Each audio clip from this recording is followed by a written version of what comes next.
Hello students, कैसे हैं आप सब लोग। आई होप आप लोग अच्छे होंगे। और आज हम लोग रियल नंबर के हॉर्स क्वेश्चन है, अच्छे अच्छे क्वेश्चन करने वाले हैं जिनमें बच्चों को प्रॉब्लम आ रही है। और इन क्वेश्चन करने के बाद आपको काफी कॉन्फिडेंस आएगा। ये क्वेश्चन मैं कहाँ से करवा रहा हूँ, जो बच्चे पहली बार वीडियो देख रहे हैं तो मैं बता दूँ, ये मैंने क्लास 10 के बच्चों को एक सीक्रेट फोल्डर दे रखा है। सीक्रेट फोल्डर में हर चीज है, चाहे वो फॉर्मूले हो, चाहे वो क्वेश्चन बैंक हो, चाहे कुछ हो, प्रीवियस ईयर क्वेश्चन हो। फिलहाल मैं क्वेश्चन करवा रहा हूँ रिवीजन ट्रैकर से, क्योंकि पेपर का टाइम आ रहा है। तो रिवीजन ट्रैकर पे आप क्लिक करोगे, रियल नंबर पे आओगे, बेसिक और स्टैंडर्ड जैसे आप क्लिक करोगे तो आपको क्वेश्चंस मिल जाएंगे। तो जो इसके इंपॉर्टेंट क्वेश्चंस हैं या बोलूं थोड़े फंसने वाले क्वेश्चंस हैं, वो मैं यहाँ पे डिस्कस करने वाला हूँ। क्योंकि बच्चों ने बोला था सर कुछ क्वेश्चंस करवा दीजिए रिवीजन ट्रैकर से जो हमें फंस रहे हैं, यानी जो हॉट्स क्वेश्चंस हैं या एक्स्ट्रा प्रैक्टिस क्वेश्चंस हैं उनको करवा दीजिए आप वीडियोस के थ्रू। तो फिलहाल हम वही करवा रहे हैं। ये क्वेश्चन नंबर 9 है, आप असाइनमेंट चेक कर लेना। उसकी पीडीएफ कहाँ से मिलेगी, या बोलूं ये रिवीजन ट्रैकर जो है पूरा कहाँ से मिलेगा, सीक्रेट फोल्डर जो है जिसमें सब कुछ है। सिंपली आपको इंस्टाग्राम पे मुझे मैसेज करना है, ठीक है, आई वांट सीक्रेट फोल्डर। और इंस्टाग्राम की लिंक डिस्क्रिप्शन में है। अगर आप इंस्टाग्राम पे नहीं है तो टेलीग्राम पे भी मैंने वो फोल्डर दे रखा है, तो टेलीग्राम से भी दे सकते हैं। चलिए स्टार्ट करते हैं। पहला क्वेश्चन है, 9 क्वेश्चन है, लिखा है जीसीडी ऑफ दिस। 2 नंबर है। जीसीडी का मतलब मैं बता दूं कि आपको एचसीएफ लेना है। कि कई बार अगर आपको क्वेश्चन में जीसीडी बोल दे, ठीक है, तो आप समझ लेना कि आपको एचसीएफ फाइंड आउट करना है। ठीक है, तो अब एचसीएफ फाइंड आउट करना है, ये समझना है। अब जैसे मैं तुमसे बोलूं 2 × 2 लिखा है और एक नंबर में मान लो एक नंबर है ये और एक बी नंबर है 2 × 3। अगर मैं आपसे बोलूं एचसीएफ बताओ, हाईएस्ट कॉमन फैक्टर, तो आप क्या बताओगे? 2 बताओगे, क्योंकि 2 दोनों में आ रहा है। सिमिलर हमें इसमें देखना पड़ेगा कि x³ - 1 में और x⁴ - 1 में कॉमन क्या है। इन दोनों में कॉमन क्या है ये हमें पता करना होगा, वही हमारा जीसीडी होगा। इसकी बात करूं तो यहाँ पे इधर क्यूब लगा लो। a³ - b³ क्या होता है? a - b। अब इसकी आइडेंटिटी आपको पता होना चाहिए। a³ - b³ की आइडेंटिटी होती है a - b a² plus b² plus का a × b यानी x। ये एक रिजल्ट आ गया। इसको जरा देख लेते हैं। इसमें 4 लगा लिया। x⁴ को लिख सकते हो x का स्क्वायर और 1 का स्क्वायर। ऐसा तो कर ही सकते हैं, हम फैक्टर कर रहे हैं। तो a² - b² क्या होता है? a प्लस बी यानी कि x² प्लस 1 और a माइनस का b यानी x² माइनस का 1। इस तरीके से आ जाएगा। यानी कि हमने क्या किया, पावर 4 वाले के फैक्टर कर लिए। अब होगा क्या, ये तो x² प्लस 1 है, x² माइनस 1 का स्क्वायर मतलब x² माइनस 1 का स्क्वायर यहाँ पे अगर है, इसके अगेन फैक्टर हो जाएंगे, यानी x प्लस 1 आ जाएगा और x माइनस 1 आ जाएगा। इसको ऐसे ही रहने दीजिए। तो अगर मैं आपसे इसका जीसीडी पूछता हूं, जीसीडी, ठीक है, तो आप बताओ इन दोनों नंबर में कॉमन क्या दिख रहा है?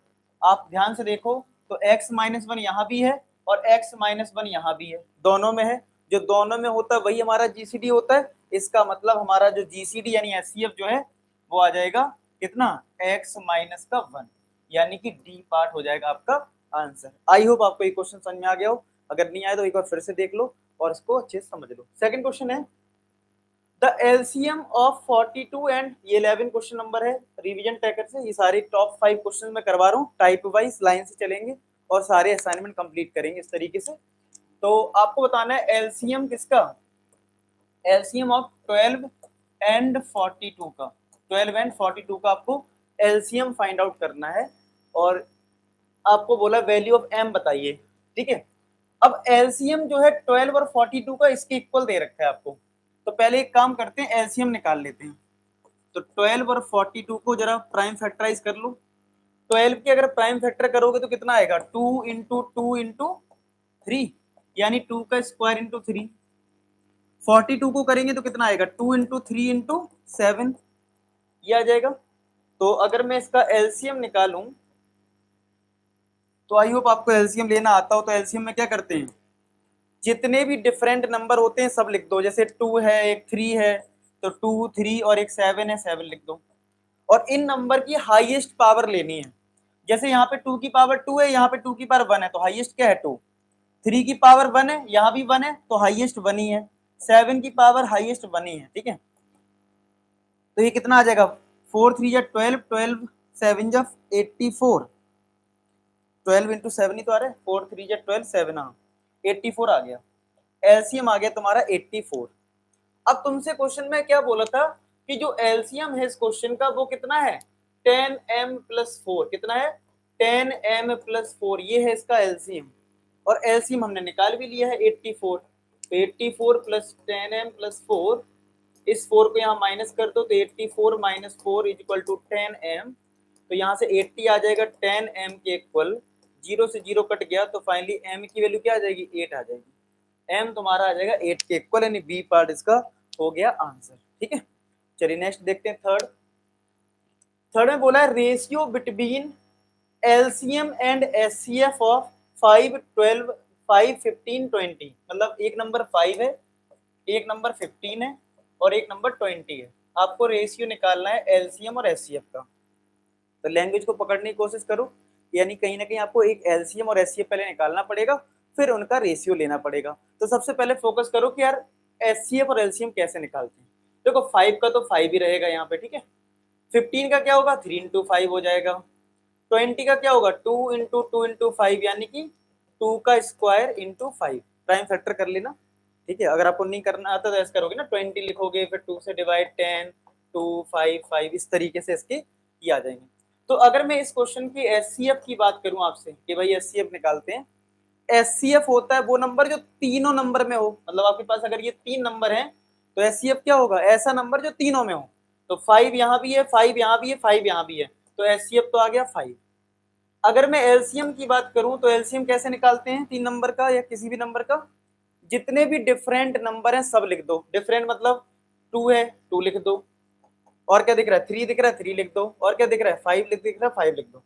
फिर इनकी तुम्हें लेनी होती है हाईएस्ट पावर, जैसे 2 की हाईएस्ट पावर यही है और तो कहीं है भी नहीं 2 है, 3 की हाईएस्ट पावर यहाँ पे 1 है और कहीं है भी नहीं तो 1 ही रहेगा, 5 की हाईएस्ट पावर 1 है, यहाँ भी 1 है और यहाँ भी 1 है, तो यहाँ पे 1 ही लेना है। तो कितना आ जाएगा 4 3 यानी 60 आ गया, कितना आ गया 60 आ गया, 60 आ गया तुम्हारा एलसीएम। अब तुम्हें क्या निकालना था ratio between LCM and HCF, यानी एलसीएम और एचसीएफ को कर दो डिवाइड, तो एलसीएम कितना है 60 है, एचसीएफ कितना है 5 है, तो ये डिवाइड करोगे तो कितना आ जाएगा 12/1 आ जाएगा, कितना आ जाएगा 12/1 तुम्हारा आ गया आंसर, यानी कि इसका आ गया डी पार्ट। ठीक है, चलिए नेक्स्ट करते हैं।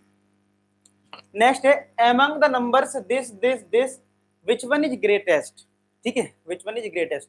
अब इसको समझने के लिए ये बहुत ही अच्छा क्वेश्चन है, एक्स्ट्रा प्रैक्टिस क्वेश्चन है, ये बेसिक वाले जो स्टूडेंट है जिनकी बेसिक मैथ्स है वो इस क्वेश्चन को स्किप कर सकते हैं, उनके काम का इतना नहीं है। ठीक है, मतलब छोड़ सकते हैं, अगर आपको इंटरेस्ट है तो आप पढ़ सकते हो, ये एक्स्ट्रा प्रैक्टिस के लिए क्वेश्चन है। ठीक है, तो क्या नॉलेज है इसमें, मैं यहाँ कुछ कॉन्सेप्ट बताता हूँ, जैसे मैं तुमसे कहूँ 3 का स्क्वायर और यहाँ लिखा है 4 का स्क्वायर, तो आप क्या बोलोगे, मैं आपसे बोलूँ कौन सा नंबर बड़ा है तो आप क्या बोलोगे, आप बोलोगे सर ये नंबर बड़ा है। कैसे बोला, आपने सोचा कि पावर सेम है तो जो नीचे नंबर है बेस में वो बड़ा, तो यानी नंबर बड़ा, यही तो कॉन्सेप्ट लगाते हैं।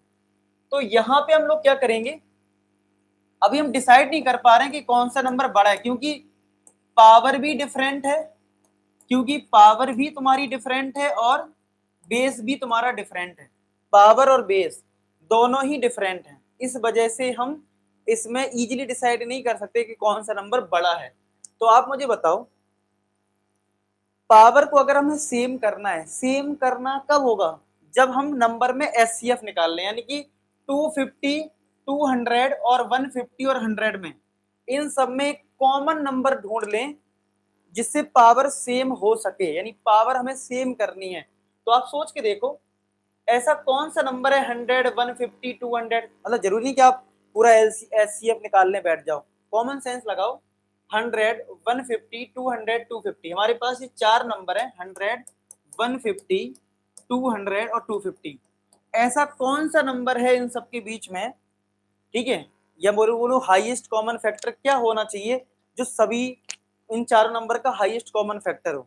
तो वैसे तो 2 भी हो जाएगा, लेकिन हाईएस्ट की बात करें तो ध्यान से देखोगे तो 50 आ रहा है, 50 जो है वो इसको भी डिवाइड कर रहा है, इसको भी डिवाइड कर रहा है, इसको भी डिवाइड कर रहा है और इसको भी डिवाइड कर रहा है। अगर आपको नहीं समझ में आ रहा कि 50 कैसे आया तो फिर आपको एचसीएफ निकालना पड़ेगा, यानी कि 100 के प्राइम फैक्टर करिए, 150 के प्राइम फैक्टर करिए 200 के प्राइम फैक्टर करिए और 250 के, उसके बाद डिसाइड होगा कि ये 50 है। अब जब ये डिसाइड हो गया कि ये 50 है, इसके बाद आपको कैसे करना है, अब आपको पावर को थोड़ा मॉडिफाई करके लिखना है। कैसे? क्या मैं 250 को 5 अंदर करके बाहर 50 लिख सकता हूं, क्योंकि 5 इंटू 50 तो 250 हो जाएगा। सिमिलर इसको क्या लिख सकता हूं, 3 की पावर 4 इंटू 50, क्योंकि 200 आ जाएगा। सिमिलर इसको क्या लिख सकता हूँ, 3 की पावर 150 और यहाँ पे 5 की पावर 2 करके 50। समझ में आई बात? और ये नॉट 150, ये दिस वन इज 50। देखो, क्योंकि ब्रैकेट का मतलब है ये आपस में मल्टीप्लाई हो रहा है, यानी कि ये 250 आएगा, ये तुम्हारा 200 आएगा, ये देखो 150 आएगा, ये 100 आएगा। लेकिन मैंने इनकी सबकी पावर क्या कर दी है, सेम कर दी है, 50 50 50। ये फायदा हो गया। अब इसके बाद क्या करेंगे, 2 की पावर 5 होता है 32 की पावर 50, 3 की पावर 4 होता है 81 की पावर 50, ये हो जाएगा 64 की पावर 50 और ये तुम्हारा हो जाएगा 25 की पावर 50।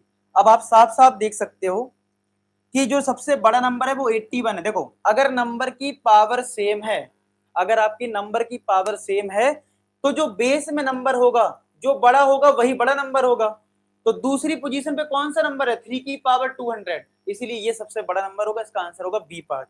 इसका आंसर क्या होगा, बी पार्ट होगा। आई होप आपको समझ में आ गया होगा कैसे किया। एक बार अगर फिर से देख लेना, यानी कॉन्सेप्ट क्या है, अगर आपको नंबर को बड़ा देखना है तो अगर मैंने पावर सेम कर दी, तो अगर बेस बड़ा होगा तो नंबर बड़ा होगा। ठीक है, नेक्स्ट है अगेन जीसीडी फाइंड आउट करना है, यानी कि एचसीएफ फाइंड आउट करना है। तो 2 की पावर 100 माइनस 1 है और एक 2 की पावर 120 माइनस 1 है। ठीक है, ठीक है, तो ये है।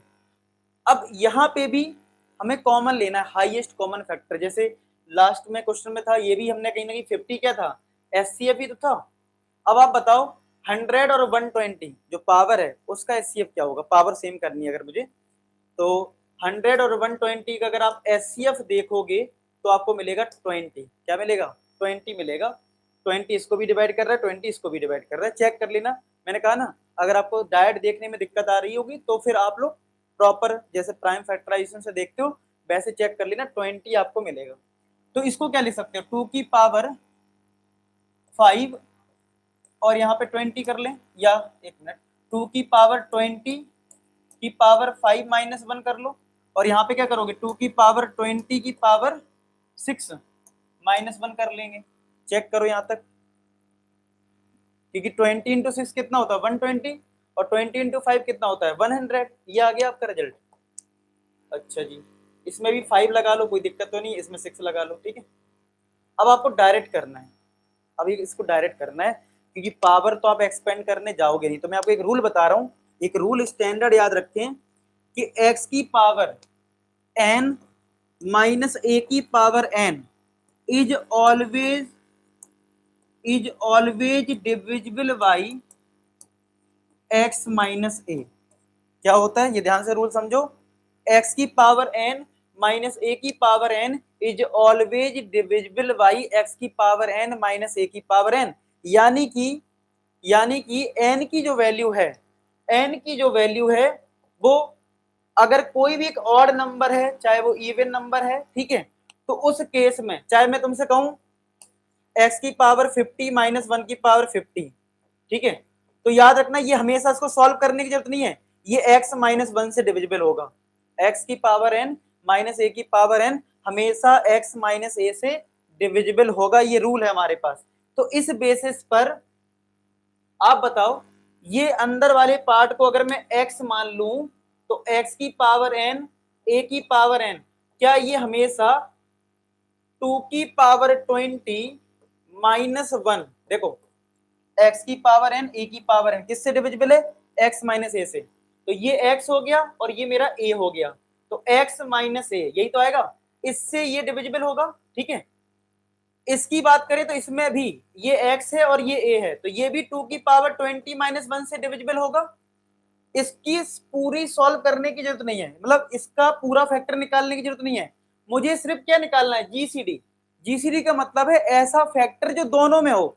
तो मुझे पता लग गया कि इस वाले में ये आ रहा होगा, इस वाले में भी ये आ रहा होगा, इसका मतलब एचसीएफ ये है। समझ रहे बात को, यानी इसका पूरा सॉल्व करने की जरूरत नहीं है, मुझे इतना पता है कि इसमें ये फैक्टर जरूर होगा, आगे कुछ और होगा, इसमें ये फैक्टर में ये जरूर होगा, आगे कुछ और होगा, लेकिन मुझे आगे वाले से मतलब नहीं है, मुझे कॉमन फैक्टर मिल चुका है, इसमें कॉमन ये वाला पार्ट है, इस वाली प्रॉपर्टी से, इस वाली प्रॉपर्टी से। ठीक है, आई होप आपको समझ में आ गया होगा, एक बार दोबारा से देख लेना। ठीक है, बाकी आप लोग बताना ऐसे ही आपको क्वेश्चंस और चाहिए, मतलब आप चाहते हो ना कि हर क्वेश्चन, हर चैप्टर की मैं एनालिसिस इस तरीके से करूं, टॉप क्वेश्चन करवाता जाऊं और जो हॉट्स हैं वो करवाता जाऊं। अगर आप यस लिखोगे तो मैं इस सीरीज को कंटिन्यू करूंगा, अदरवाइज मैं सीरीज को रोक दूंगा। ठीक है, ये मुझे लगेगा आपके लिए नीड नहीं है, तो उसी के हिसाब से काम हो जाएगा। ठीक है, तो मिलते हैं नेक्स्ट वीडियो में, तब तक अपना ख्याल रखें, bye bye to all. Last में एक ही बात बोलूंगा कि आप सभी सफल हो। धन्यवाद।